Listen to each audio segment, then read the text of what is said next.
Welcome back to the channel today, guys, for some more Hell's Paradise. Now, first things first, let me just say, I hope you guys had a wonderful Mother's Day yesterday and spent it with your family who you love.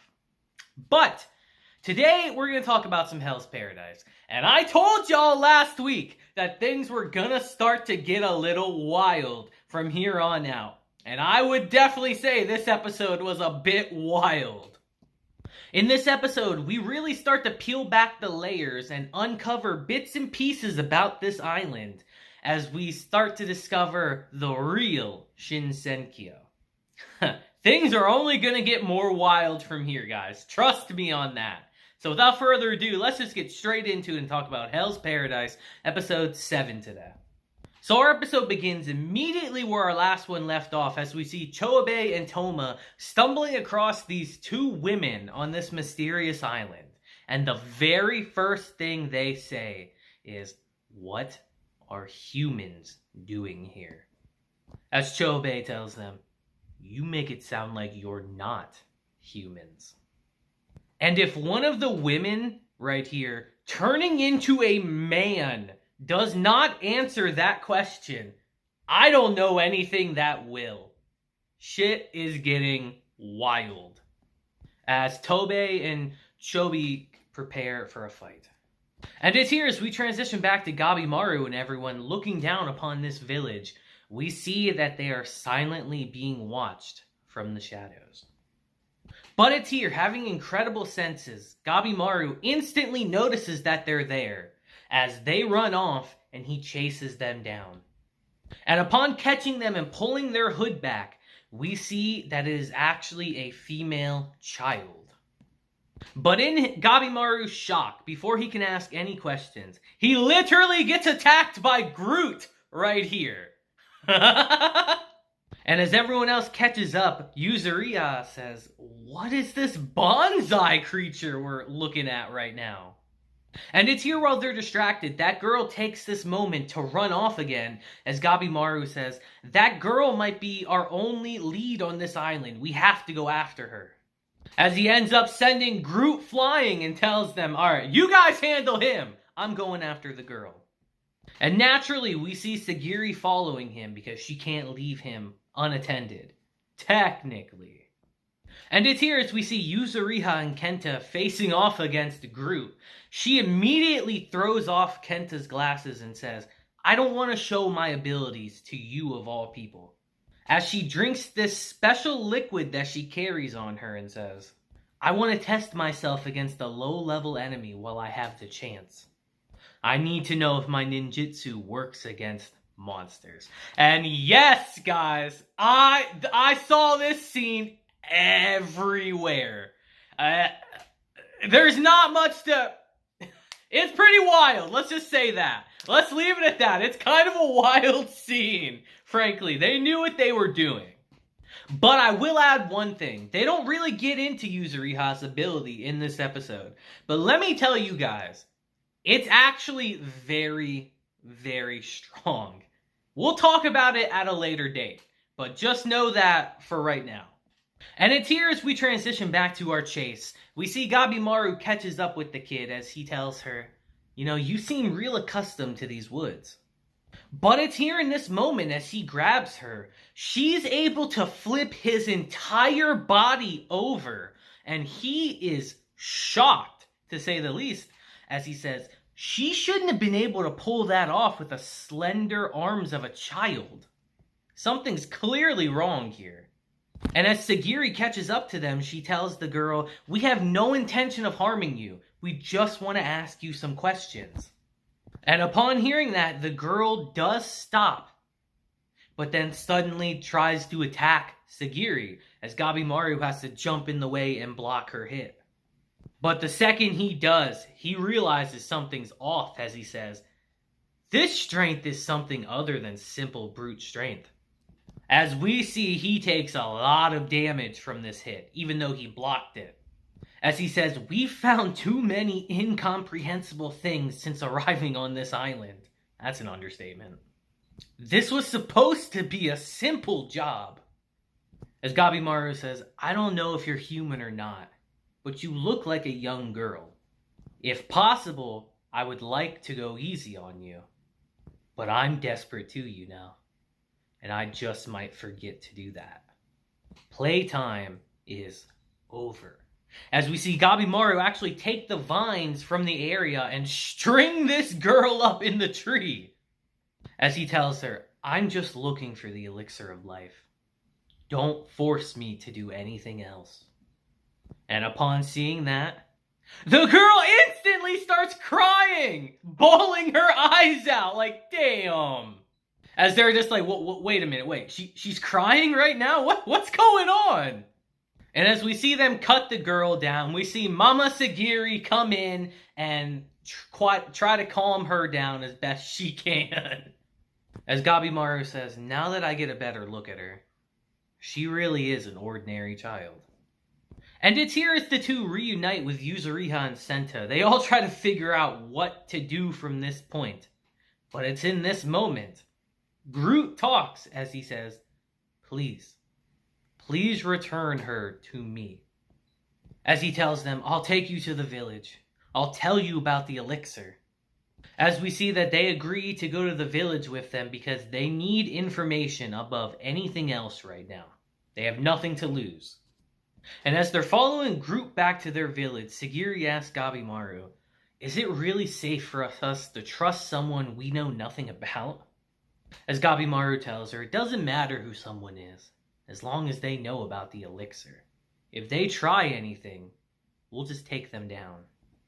And as they arrive at this ghost town of a village, they realize that there's no one else here, as Groot tells them, until 1,000 years ago, it wasn't like this. And it's here after we get a little bit of fan service, and we see some big-ass peaches, brah. In more ways than one, I might add. It's time to get into the nitty-gritty about the island, as Gabimaru says, alright, why don't you start by telling us about the island and the location of the elixir? As Groot starts explaining to them, I don't know what humans call this place, but we call it Kotaku. It is Shinsenkyo, where the gods live.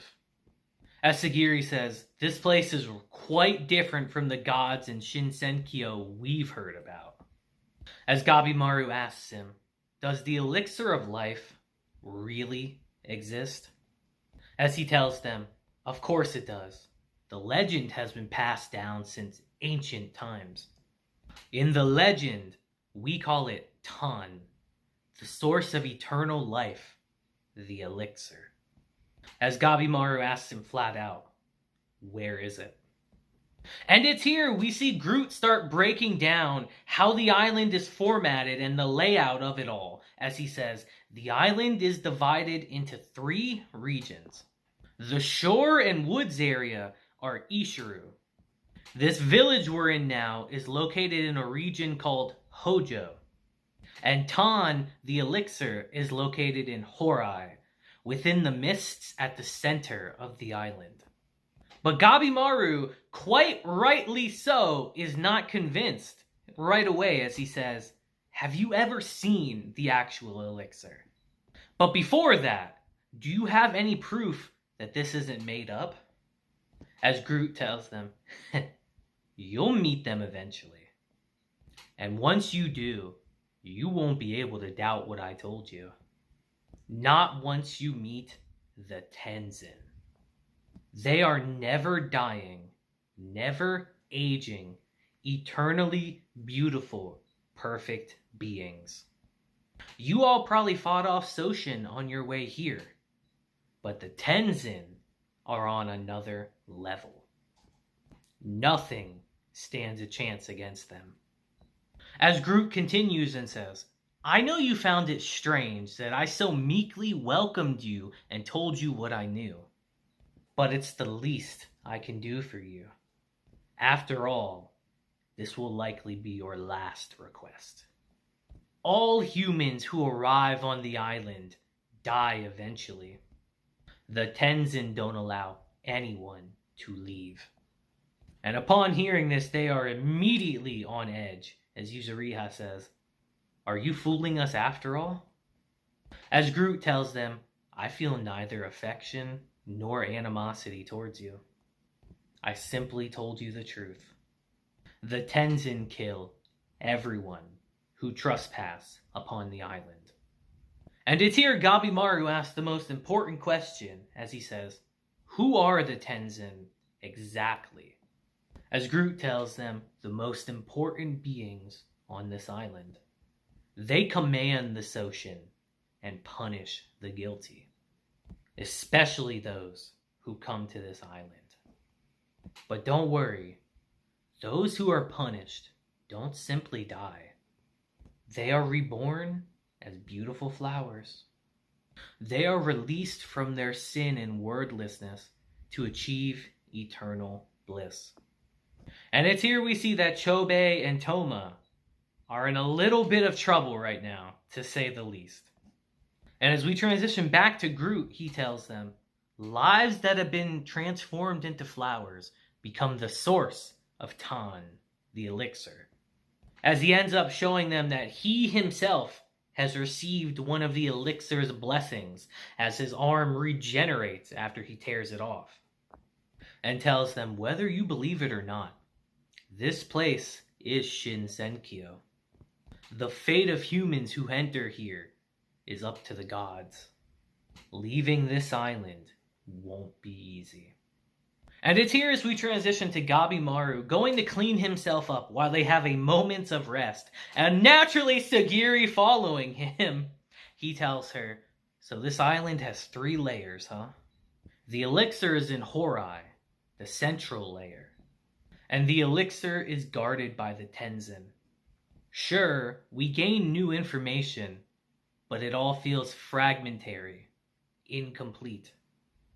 As Sagiri asks him, do you think we can trust them? As we learn that their names are actually Hoko and Mei. As Sagiri says, I doubt they were lying, but I can't accept everything they told us either. As they both agree that the information about the Tenzin in particular seems the most off. As we transition to a flashback of Senta actually explaining this information to them, as he says, in mainland Shenzhen philosophy, Tenzins are supposed to be high-ranking hermits. I believe Soshin and Hori are originally foreign Taoist terms as well. As Gabimaru says, we'll figure all that out later. What matters now is if they'll prevent us from acquiring the elixir or not. But it's here as Gabimaru enters the bath, and we see that Mei's already in here. Things get immediately awkward as he makes her cry again, man. As this man just starts stripping himself like, yo, I don't care who's in here. I got shit to do. We gotta go. As Gabimaru tells Sagiri, who cares? Back in my village, everyone shared the same bath, regardless of age or gender. That shit's a little weird, bruh. I'll be honest. I don't think I feel comfortable with that. Especially the age part. That shit's weird. And it's here they notice all the scars he has across his body. As Sagiri notices that Mei herself has a gigantic scar covering her body that she feels very self-conscious about. As Sagiri says, now that I get a closer look at her, her hair and skin are in really rough shape. Despite having bath products here, they haven't been used. She must not have anyone like a parent to teach her how to use them. And it's here Mama Sagiri returns as she says, I'll take charge so you can focus on bathing. I'm gonna help you get clean. As she tells Gabimaru, I'm returning the favor right now. We owe this girl for shelter and a meal after all. As she tells Gabimaru, you're stretching yourself far too thin. You need to rest while you can too. You're not immortal. And it's here as we see her helping Mei to get clean and probably wash her hair for the first time. These two start to bond with each other in a way. As Gabimaru thinks to himself, unbelievable. There are so many other things we should be thinking about right now. Not this. But it's here as he remembers the words that Sagiri just told him. The same words his wife told him before. This is like the 3rd time of this instance. he starts to reconsider what he just said. And yet again, guys, I just have to preference to you and say, Sagiri and his wife are very similar with each other. And it's here as we transition back to a flashback between the two of them. We hear her tell him, it's important to get proper rest during strenuous times, As she tells him, if you don't rest while you can, you'll collapse before the real battle. And as Gabimaru asks her what she means by real battle, she tells him, I'm talking about life in general. As she tells him, live peacefully and honestly. Do your best to adhere to your convictions, while sometimes going with the flow or concealing them.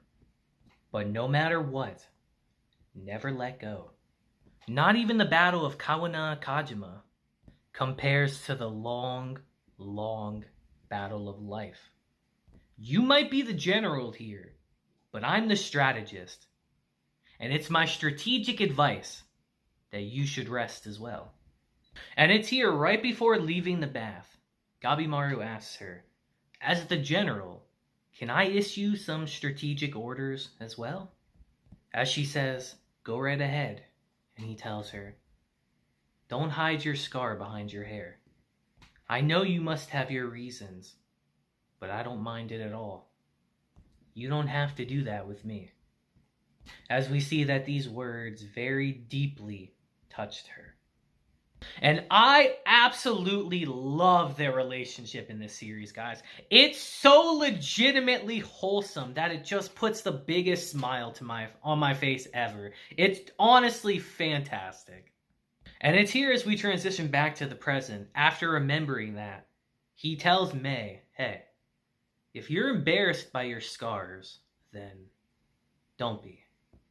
As Sagiri tells him, sometimes women don't have that option. But he tells her, I disagree. I know a woman with a large scar, but there's no one more beautiful than her. Appearances don't matter. And upon hearing this, Sagiri is shocked, like, who the hell are you now? Where the hell did that come from? As she tells him, that was such a respectable thing to say that I'm dumbfounded it came from you. But it's here we see that because of it, Mei has taken a liking to both of them now. And it's here as they start exploring around the village, Gabimaru thinks to himself, maybe it was because I was able to relax a little bit. But I remembered how I felt at first, coming to this island. I remembered what I should be prioritizing, that I don't have time to sit around chatting. As we see his determination is renewed 100-fold. And with that, our episode ends. Now, we had a very informative episode today where a lot of stuff was broken down actually and explained.